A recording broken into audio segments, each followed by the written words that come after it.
सोचो अगर जापान की पूरी मॉडर्न सिविलाइजेशन एक दिन गायब हो जाए, nuclear war, natural disasters and bad governance के बाद कंट्री पूरी तरह से कोलैप्स कर जाए और टेक्नोलॉजी जनरेशंस पीछे चली गई है। नो, मैं जेनेरिक पोस्ट एपोकैलिप्टिक एनिमे की बात नहीं कर रहा हूँ। मैं बात कर रहा हूँ निप्पन सांगोकू की, जो कि सेट तो फ्यूचर में है लेकिन फील ओल्ड जापान वाली देता है। Some mix technology from future but vehicles और वेपन्स फ्यूचर वाले नहीं है इनके पास। और कंट्री 3 किंगडम्स में डिवाइडेड है, यामातो, सेई एंड बुओ। और यहाँ से टाइटल का नाम सान गोकू भी समझ आता है। पहले ही बता देता हूँ कि यहाँ पे कोई भी तरह का पावर सिस्टम नहीं है। तो हमारा प्रोटैगनिस्ट आओतेरू मिसुमी एक नॉर्मल सा बंदा है, जस्ट लाइक एनीबडी एल्स, जो कि एक ऑर्डिनरी लाइफ जी रहा है। बट मिसुमी की बिगेस्ट स्ट्रेंथ है उसका absurd amount of knowledge, history, geography, politics and the main one, military strategy. अब ये अपने किंगडम की मिलिट्री क्यों ज्वाइन करता है, कैसे करता है, वो तो मैं नहीं बताऊंगा बिकॉज वो स्पॉइलर हो जाएगा, क्योंकि वही फर्स्ट एपिसोड की स्टोरी और मैं पहले ही बता रहा हूँ वो फर्स्ट एपिसोड प्योर सिनेमा है। बाकी मुझे ये कॉन्सेप्ट पर्सनली काफी रिफ्रेशिंग लगा बिकॉज हमने इंटेलिजेंट कैरेक्टर्स तो बहुत सारे अब तक एनिमे में देखे हुए हैं और ये कुछ नई बात नहीं है,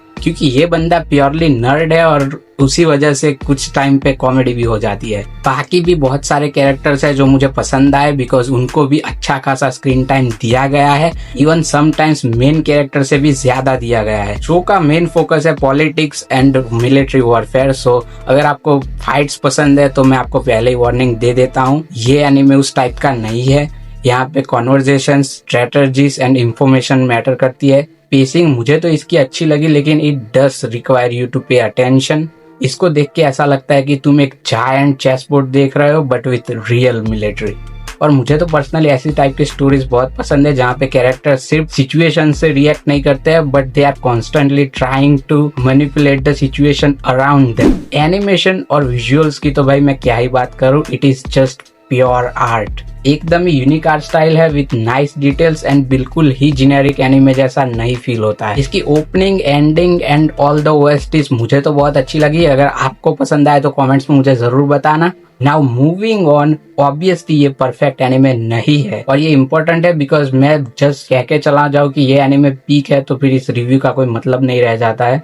सबसे ऑब्वियस इश्यू है एक्सपोजिशन। कभी कभी ये एनिमे तुमको काफी इंफॉर्मेशन एक साथ ही दे देता है कि कहाँ पे क्या हो रहा है, और अगर तुम्हारा attention span already reel level पे है तो अगर तुम्हें एक ऐसा एनिमे चाहिए जहाँ पे हर एपिसोड में हाइप और पावर अप्स हो तो निप्पन सांगोकू तुम्हारे लिए नहीं है। बट अगर तुम्हें स्ट्रेटेजिक स्टोरी टेलिंग और इंटेलिजेंट कैरेक्टर्स पसंद है तो इसको जरूर ट्राई करो। बाकी एंड में मैं बस यही बोलूंगा कि इसका फर्स्ट एपिसोड तो बैंगर ही है, तो जाओ उसको देखो। अगर पसंद आए तो पूरा एनिमे देखो और कमेंट्स में आके मुझे बताओ कि तुम्हें कैसा लगा, और अगर नहीं आता है तो कमेंट में आके गाली देके जाओ। अगर वीडियो पसंद आए तो लाइक बटन ठोको एंड और वीडियोस के लिए सब्सक्राइब करो। See you in the next video.